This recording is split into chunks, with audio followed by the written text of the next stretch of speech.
For about 250 years at the beginning of our era, two ancient superpowers coexisted at opposite ends of the vast Eurasian landmass. The Roman Empire and China's Han Dynasty were too far apart to be in direct contact, but they did know of each other. The Romans called China Seers, the mysterious land where silk came from. The Chinese had vague notions of Deccan, a mighty empire way out west. If a traveler from either empire had followed the Silk Road all the way to the other, they would have found a profoundly alien culture, but also a system of government with a more than passing resemblance to their own. Both empires were led by a godlike figurehead and administered from the capital city by a cadre of bureaucrats who extracted taxes from that revenue was used to build road networks and other public infrastructure, to finance a professional army that kept the barbarians beyond the borders at bay, and to reward the elite that ran the empire.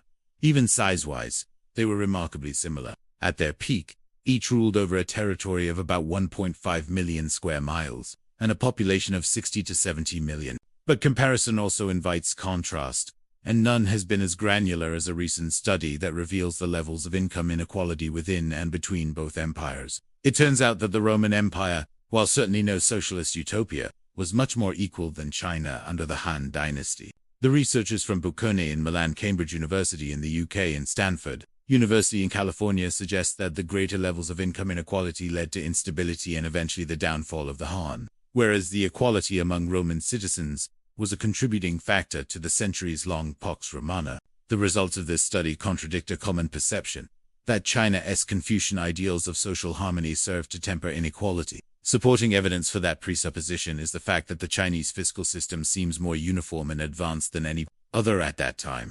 A standard land tax was enforced across the empire, and other taxes were actually progressive, with wealthier merchants paying double the poll tax rate and 5 times the property rate of a free peasant. And yet, Han China was more unequal than Rome. Several other factors explained why. First, Rome practiced what can be called decentralized inclusivity. It co-opted local elites to run the allowing for some wealth to accumulate and remain outside of the imperial capital. In contrast, Han China viewed its local elites with suspicion, forcing many to move to Sili, the capital province.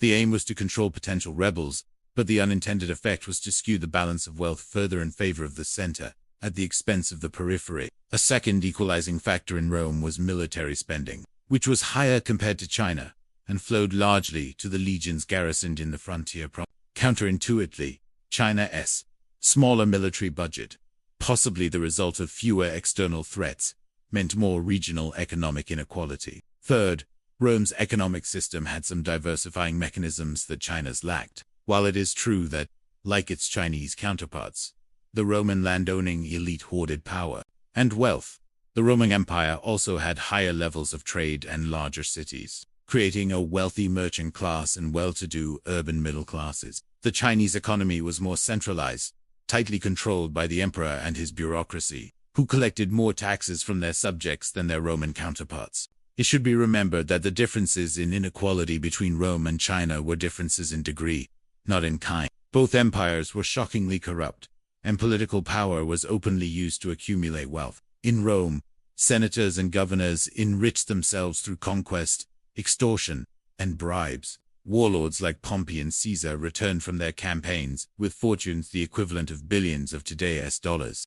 In Han China, officials leveraged the power of their modestly paid roles into enormous fortunes. The most powerful families were granted so-called fiefs, a group of tax-paying households. The tax income could run into millions of coins each year, but with great wealth came great danger. Individuals and families that accumulated too much power for the emperor's comfort risked falling victim to predatory redistribution.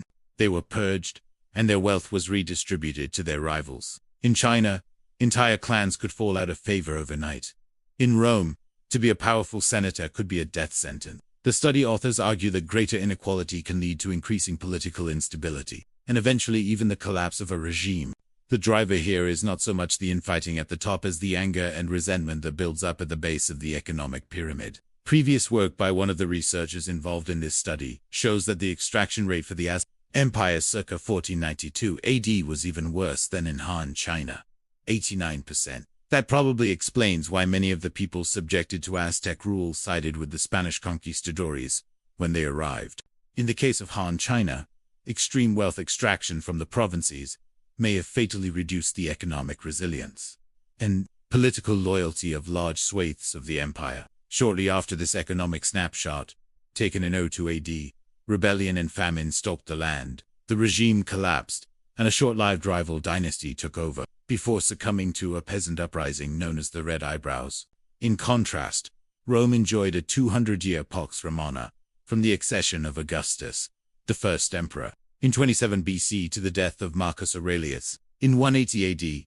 It is tempting to draw modern-day conclusions from this historical analysis. If elite capture of political institutions increases inequality, and if rising inequality leads to political instability, then perhaps the Pax Americana, the long peace we have known since 1945 as part of a US-led world order, may not have a long future. According to the latest data from the Federal Reserve in Q3 2024, 1% of US households owned 31% of the nation's wealth, while the bottom 50% owned no more than 2%, a much thinner slice than their counterparts in ancient Rome and China. Still, one could argue that it's comparatively larger, because the pie is so much bigger now than it was 2000 ago.